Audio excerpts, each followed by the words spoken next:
Appreciate men like Glenn who are willing to serve on the board of Citizen Impact as a treasurer. You know, you need people like that, businessmen who help you to stay accountable, who help you to, do things the best way possible. So I'm very grateful for that. Let me just make a couple of announcements while the young people are handing out the flyer or handout for this workshop. And if you didn't get one, raise your hand. I'll make sure that you get one. So you should have in your packet a blue card that is to ask a question for the legislators panel, which the legislators panel is maybe 410. And so you'll need to turn that in like at the break, as soon as, as early as possible. It really helps us to get through that. So if you have a question, go ahead and fill out that blue card and leave it at the registration table, maybe on your way back to the refreshment break a little bit later, and I surely would appreciate that. Yeah, I'd ask you to wear your name tags, your lanyards to get into all the workshop. That really helps us. We don't usually have problems with security issues and things, but, the kind of ministry that we do, I'm sure if the Southern Poverty Law Center knew about us, we'd be listed as a hate group. I half joke about that, but, Family Research Council was listed as a hate group by them, and in 2012, a man armed himself with not only guns but Chick-fil-A sandwiches, went into the Family Research Council in Washington, D.C., determined to kill as many people as he could, and then shoved Chick-fil-A sandwiches in their face. That's a true story. It's the most underreported story of the year that year. I didn't turn my mic on.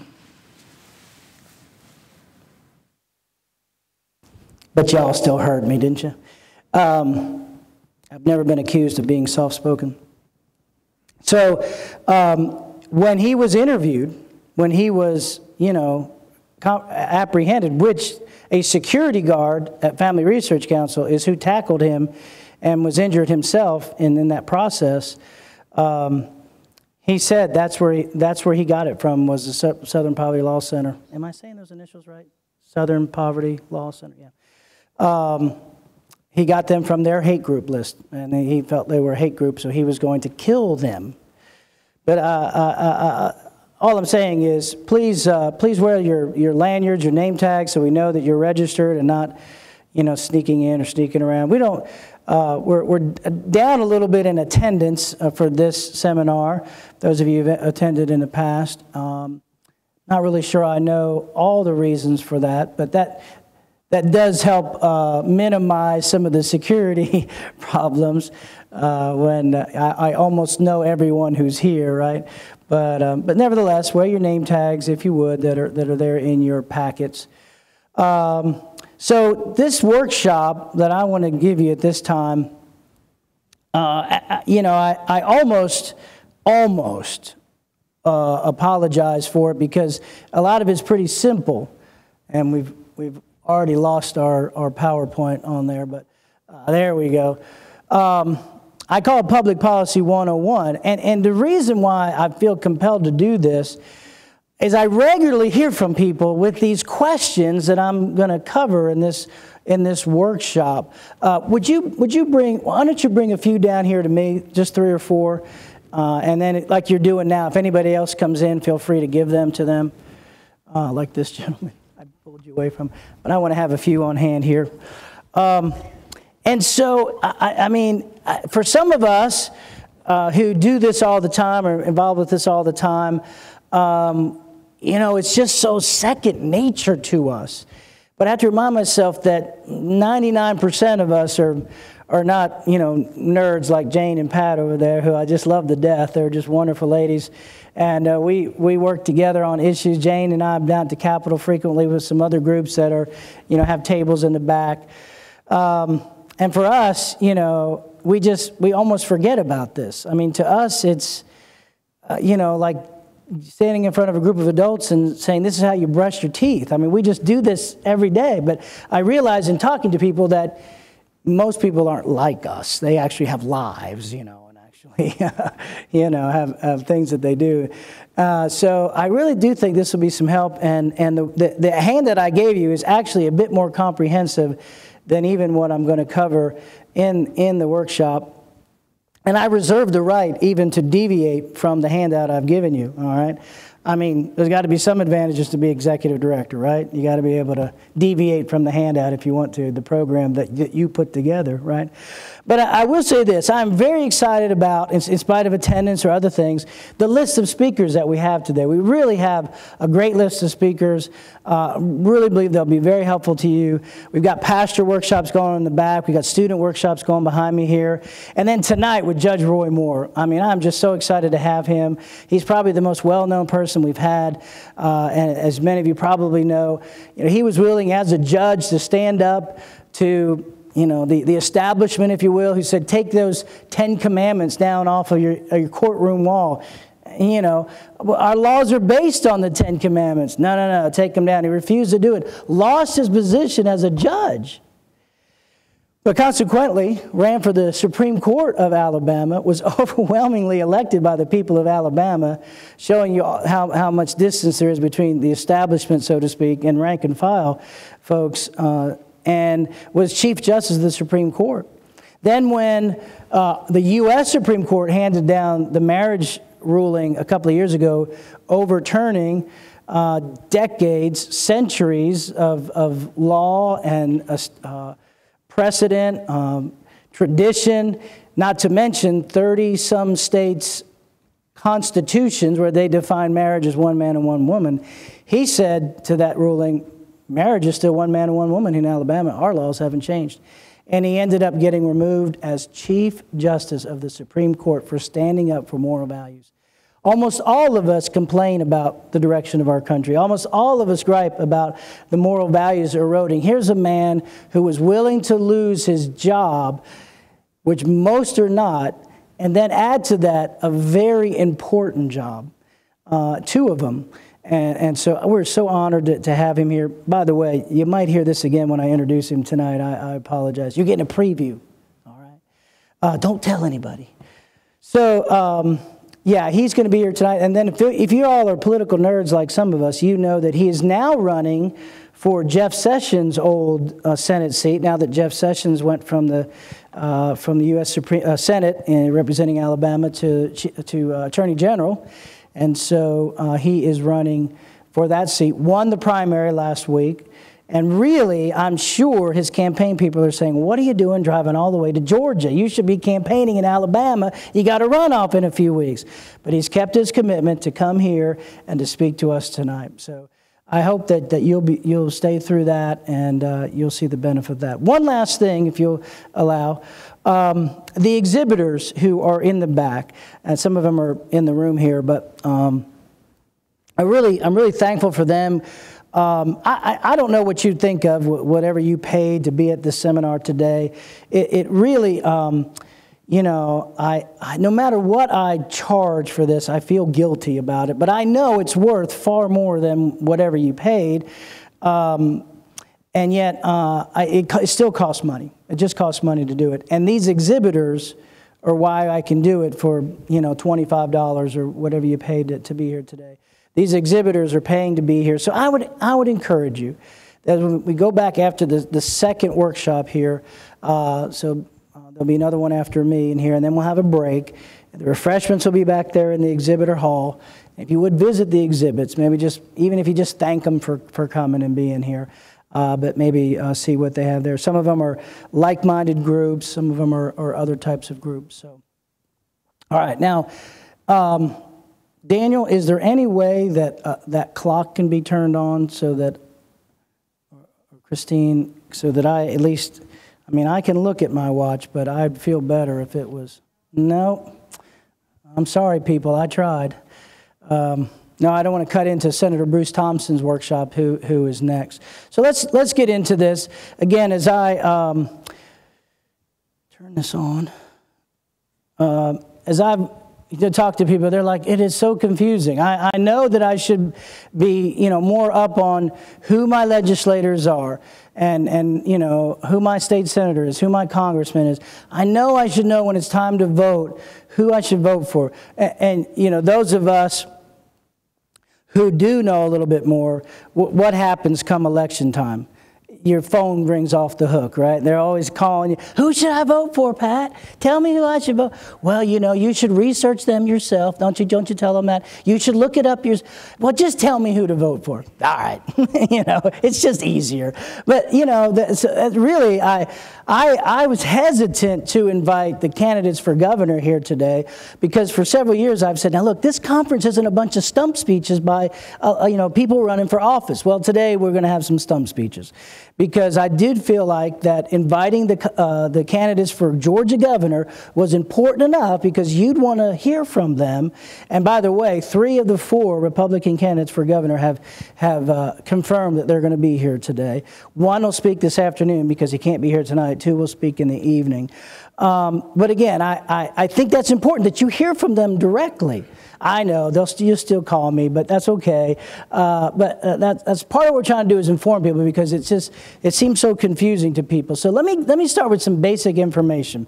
This is the Georgia Secretary of State's webpage. Now, where it says time is ticking, voter registration, that changes. That front is kind of dynamic, if you will. But the top header there, Georgia Secretary of State, Brian Kemp, at least for the time being, he's running for governor, so he'll only be Secretary of State till next January.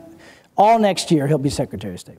So this is the page that you would go to, and I think I have I don't know if this is going to really work, but up here, there's an elections button. And that's where you're going to press to go to this next page, which, as you can see, it says elections. But then over here, you have where do I vote? MVP. That's the My Voter page, right? And if you click on that My Voter page, it will take you to this page. This is the page if you're registered to vote.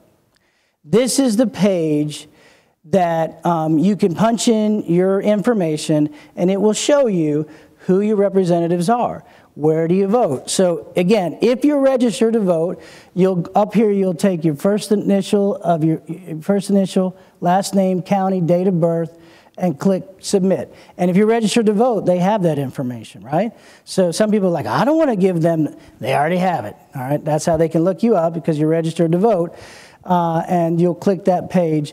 If you need to register to vote, that's, of course, over here. So that's where you would click if you need to register to vote. But if you click that button, then it'll take you to this page. Now, this is my information. I redacted my home address in case some of you decided you might want to TP my house or something. So here's my information up here in the corner. Where is it? Right there. And if you have to change your address, you can do that here. Here's where I vote. Although if you early vote, of course, this is not where I vote. And I almost always early vote, but obviously this is where I would go on election day. Now here's where the meat of the information is. And I'm sorry, I know this is kind of faint. U.S. Congress, District number 10, that's Jody Hice. And if I clicked on that where it said District 10, it would take me to Jody Hice's website. Now, you're going to have a different congressman, well, some of you, and it'll have a different number, take you to a different website. Then you'll see it says Georgia Senate, District 46. And if I clicked on that, it would take me to a list of senators where I could see who's 46. Right now, I know it's Bill Cowsert, but if I clicked on that, I would see that list of senators. And then the Georgia House, District 114, I do have that page, so I'm going to show you. That's what the House of Representatives looks like page. When you click on that, if I clicked on the Senate, it would pull up the senators just like that. Not in alphabetical order, but in order of their district number. So I could scroll down till I got to 114, my House district, and see that Tom Kirby was my representative. And then if I click on their names, I would get their contact information, emails, phone numbers, that kind of thing. All right? So I know for some of us that's really, really basic information. But for those who don't know that, it's important information. For those of you who do know that, I would really encourage you to share that information. Share that information, people you know, and help them to learn. I know not everybody uses the internet. I know that not everybody's comfortable using the internet, and I suppose there's other ways of calling or things like that. I'd encourage you, rather than call the Secretary of State's office to get your personal voter information, call your county office, because that's where you're registered to vote, is in the county. Anyway, that's how you use the website for that. Now, I do want to get a little bit into the practical public policy, but let me ask you a question about this first, because as you know, this seminar is about religious freedom. This seminar is the importance of protecting and defending religious freedom. And the primary item that we have been focused on, the primary issue that we have been dealing with for the last several years, has been the Religious Freedom Restoration Act. And what I want to say to you is that is still needed today. I've had more than one person say, or hear quoted in the news, well, now that we have Donald Trump as president, we don't have to worry about religious freedom. Right? That is a preposterous statement to make. All right, it's not because that there was not a greater threat under President Obama. There was, and we lost a lot of ground under his leadership or lack thereof. But it doesn't change what happened before Donald Trump was elected president and the need for a Religious Freedom Restoration Act here in Georgia. So here's my question before I get into practical public policy 101, if you will. How many of you have been here before where I have done a workshop in here on the Religious Freedom Restoration Act? Will you just kind of give me an idea? About half, okay. So I don't want to take a lot of time on that. But if you all who have heard it before, if you'll indulge me for just a couple of minutes, this is so important to me. And it's so important, almost especially in light of the ambivalence towards it, now that Donald Trump is president. I mean, I'm just going to be kind of candid with you for just a minute here. I'm afraid the attendance today being down is in part a reflection of that attitude. Well, Donald Trump is president, so everything is fine. It is certainly better, and it is certainly who I voted for, not in the primaries, but, as opposed to Hillary Clinton. His appointment of Gorsuch validated my vote, if you know what I mean, because we know what we'd have gotten if another Clinton had gotten elected. So that's all well and good. But it doesn't change the need for a Georgia Religious Freedom Restoration Act. So here's the background. Historically in our country, whenever a level of government passed a law or ordinance that impacted our religious freedom, they always had to pass a very tough test. So just to be clear, so they're going to pass a law that impacts our freedom of speech. Now, you might think that would never happen, but there are laws that restrict our freedom of speech.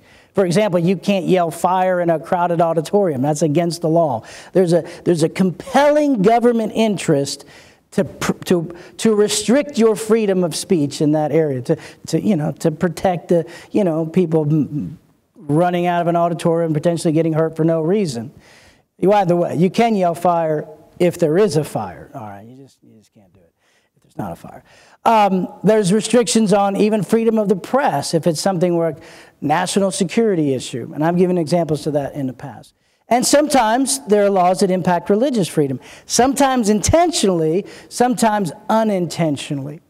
And so they always had to meet a strict scrutiny test. That's the only legal term I'm going to use, all right? Strict scrutiny. That's a two-hurdle, if you will, obstacle that's put in the way before a law like that can be passed, or at least so that it can be challenged if it does, in fact, impact someone's religious freedom. Well, a 1990 court case changed that strict scrutiny test only for religious freedom. So they no longer had those two hurdles to get over. They just had to have kind of a good reason to make this law. And then it passed the test. No longer the strict scrutiny and the two hurdles. So Congress acted. I give them credit. They acted almost unanimously. I think there were 3 no votes in both the combination of the House and Senate when they passed the 1993 Federal Religious Freedom Restoration Act. 3 no votes. That's basically unanimous. I always love to use a comparison. When in 1941, when Japan attacked us at Pearl Harbor, and a few days later Congress voted to go to war with Japan, there were 3 no votes, okay? You're always going to have a couple of 3 no votes. And if you all have ever been in a church business meeting, you know what I'm talking about. So basically, the House and Senate unanimously passed the Religious Freedom Restoration Act, and that great defender of religious freedom, Bill Clinton, pardon me, signed it into law. Actually, his statement when he signed into law was a great statement on the importance of protecting religious freedom. So why do we need it here in Georgia? I'm glad you asked. Because in 1997, the Supreme Court ruled on that 93 federal RFRA and said, hey, that's fine for federal laws. Because that's passed by Congress, then that forces federal laws to have to climb over those 2 hurdles, but it doesn't impact state laws. States are going to have to pass their own version of Religious Freedom Restoration Act, so states began to do it. States like Connecticut have a Religious Freedom Restoration Act. Illinois, that bastion of conservatism, no, I'm teasing. Illinois has a Religious Freedom Restoration Act. In fact, I love telling the story. You guys probably heard me say this 100 times. When they passed their state Religious Freedom Restoration Act in Illinois, every state senator in the Illinois State Senate voted yes, including a young Barack Obama, who was in the Illinois, not U.S. Senate, State Senate. The governor vetoed it, and they voted to override the governor's veto, including Barack Obama. I have a printout from the Illinois Senate Journal where he's showing where he's voted for that, and on the backside it shows where he voted to override the governor's veto. But today, we're the crazy ones, right? We're the extremists because we want this done, or we want them to override a governor's veto. Every state that touches Georgia, Alabama, South Carolina, Tennessee, Florida, have a Religious Freedom Restoration Act. Georgia does not. Now, one of the reasons why I feel so compelled to talk about this again is because I'm not going to stop talking about it until we get it done. But there is a lot of confusion, even amongst us who support Religious Freedom Restoration Act. And we talk about this all the time. We've got to do a better job educating. And I'm like, you know what? I've been doing this till I run out of breath in churches all over the state, but I'm going to keep doing it. It is not designed necessarily to protect the baker and the florist or the pastor from doing same-sex marriage. There is a chance that it may help with that, but that's not really what it's designed to do. Let me give you a better example of how the Religious Freedom Restoration Act protects all of us. Florida, as I said, has this legislation. The city of Tampa passed an ordinance several years ago that prohibited individuals from feeding homeless people outdoors. I'm sure they didn't use the word homeless. What's a good legal term that they would have used? Indigent or no, something,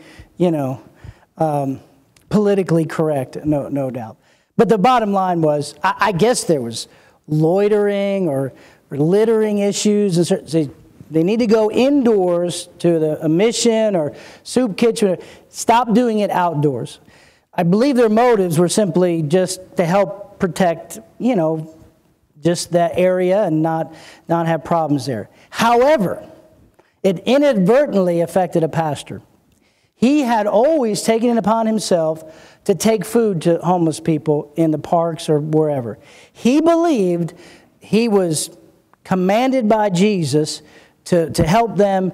And so he continued to do it in spite of the law. And he found himself before a judge for breaking the law. And in his defense, they used the Religious Freedom Restoration Act of Florida.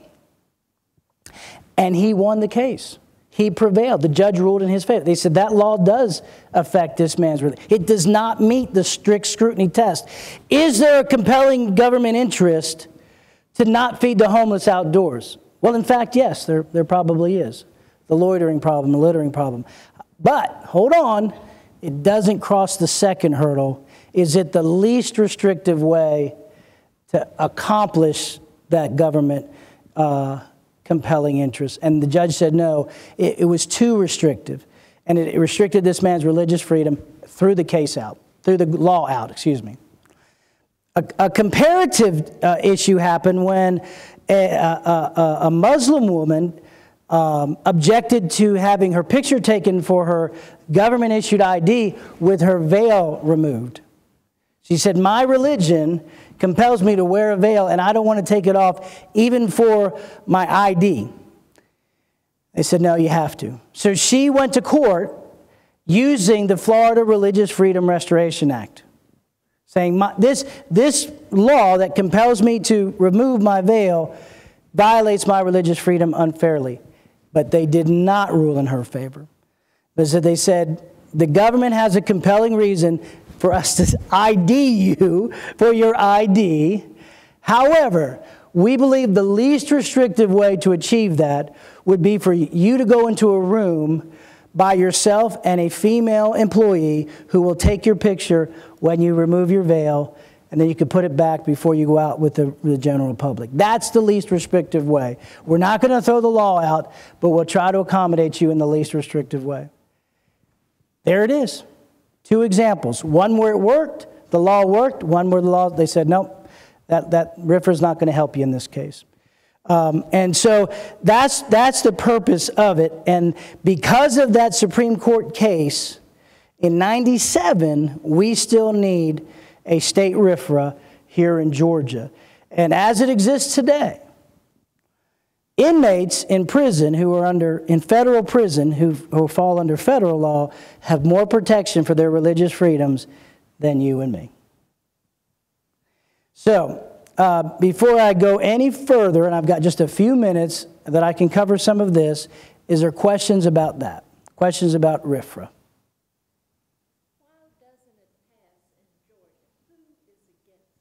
Great question. An article recently came out in Rolling Stone magazine, definitely a liberal publication, about a man called Tim Gill, who is a multi-millionaire, who is determined to spend $400 million to defeat RFRA legislation, including in Georgia. I believe Georgia was mentioned in that article.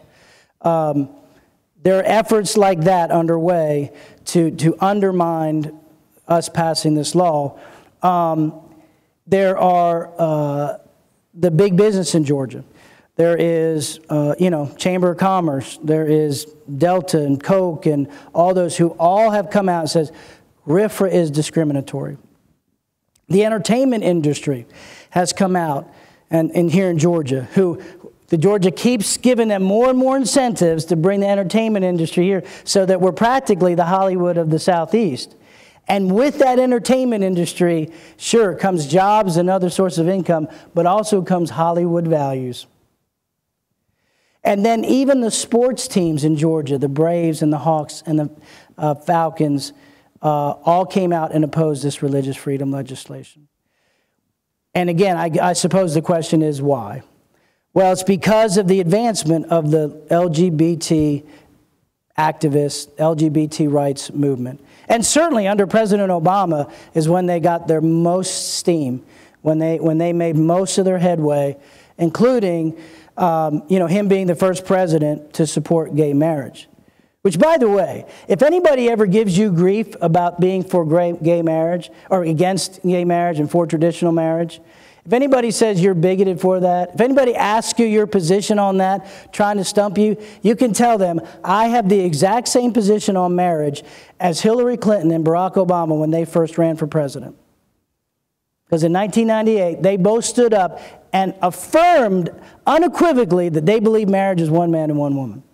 I have the same position as Barack Obama and Hillary Clinton when they first ran for president. I mean, that's how quickly the tide has turned. And why have they changed? Oh, because they had this epiphany where they realized how wrong. No, if you want checks for your campaign, you need to change your position. Okay. It's all about the money.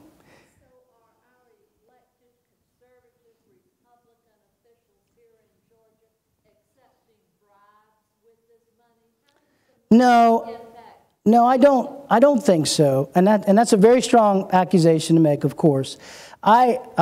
Most of the Republicans here in Georgia have not only voted for it, but they have signed on as certainly in the Senate, almost 2/3, I think 2/3 or was it almost 3/4 of the senators signed on to the bill that Governor Deal vetoed. So I think by and large, the General Assembly, the Republicans in the General Assembly have been supportive of it. There'll be some here today that you can ask, but most of them have been very supportive. That's why I've invited them to be here today. You might want to couch it a little different than the word bribe, okay? It'll get their attention, but they get a little squirrely when you start using that word. I don't think it's that. I think it's just this overwhelming pressure from the business community and where, a lot of the money is here in Georgia, to not appear to be discriminatory. And really, I mean, it's the checks and balances. The House and Senate overwhelmingly passed this religious freedom bill a year ago. One guy vetoed it.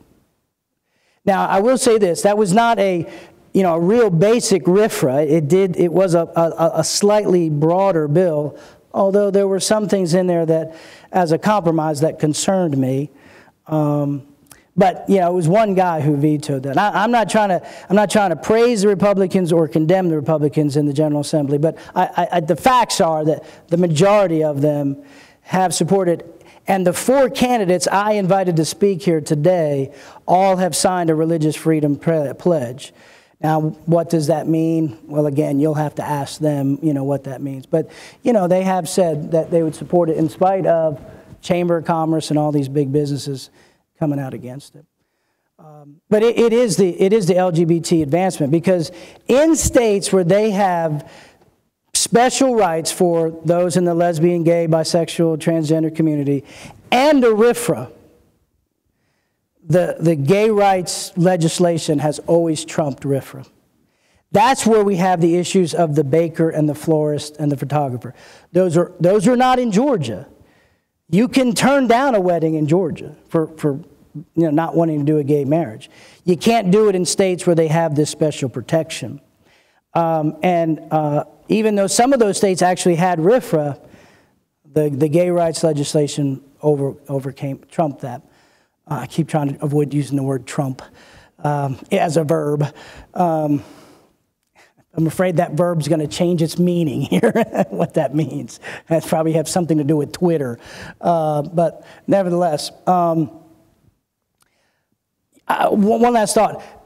Jameson Coppola is going to be doing a workshop a little later for everyone, and he's going to talk about a little bit about the effort to combine religious freedom legislation with gay rights legislation, this equality for all legislation. Like, okay, we'll give you religious freedom legislation, but you give us gay rights legislation, and we are opposed to that.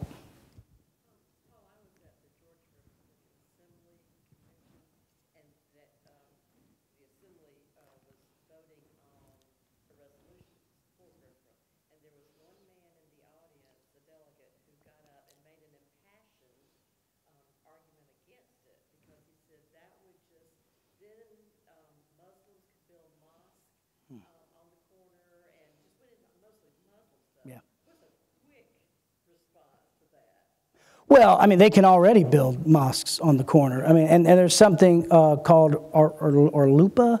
There's a religious land use bill that is already on the books that allows them to do that. But the people who bring up Sharia law and say, well, if we have this, we're going to have Sharia law. Say, no, how we combat Sharia law is a legislation called Georgia Law for Georgia Courts, where we pass legislation that says only Georgia law can be used and enforced in our courts, not any other international law or things like Sharia law. That's the way to combat that. I mean, you have to accept the reality that in America, from our very beginning, it has been based on a religious freedom that says you can believe any faith or no faith. And it was a sharp, we don't think about this today, but it was a sharp contrast to England and even the colonies where there was a state-approved church, that even tax money went to that church. And they said, you know what, let's not do it that way. Let's have a separation of church and state. Your rights as a citizen have no bearing upon where you're a church member. And we all take that for granted, like, of course. But that wasn't that way back then. And of course, they've taken that separation of church and state and turned it on its head and made it something that the founders didn't never intend.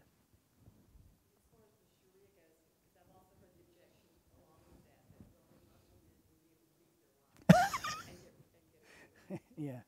Because right now, only Christian men can beat their wives. Yeah. I don't know. I'm sorry.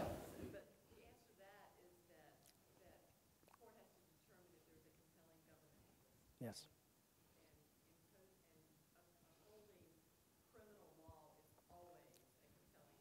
Absolutely. Great point.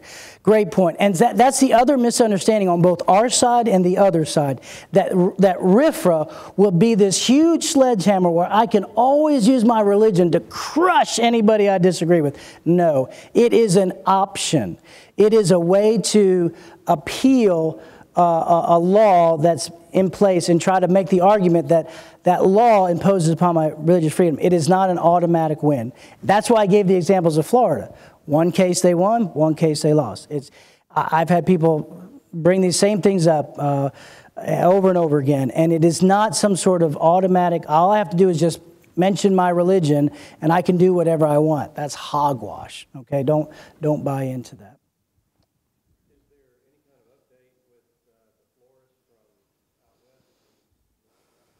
Yeah, Baronel Stutzman. I don't have an immediate update. All I know is she is, appealing. Is it to the? You have one? Oh, good. ADF is representing her, right? Yeah, they got a booth here.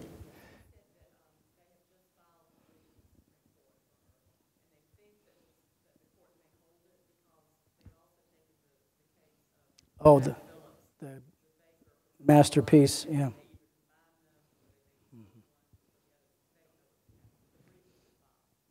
And I would also say this, my time's gone. When it comes to those issues, we should be arguing for freedom of conscience, right? And when people say, and I even see people on our side say things, not respond correctly when they say, well, are you going to deny baking a cake for an adulterer? Are you going to deny, for any sinner? That's not what they're doing. They are saying they're not going to participate in an event that violates their conscience. They're not going to participate we're not going to get to that. You can turn that off because I'm not going to get to that. But you have your hand out, right? So and I don't have the time to get into that argument, but that's, we have to have a freedom of conscience. You have to be able to say, I'm not going to make a cake with a Nazi swastika on it. I'm not going to make that violates my very conscience. And the government should not compel someone to do that. And I think it's a pretty easy argument to make.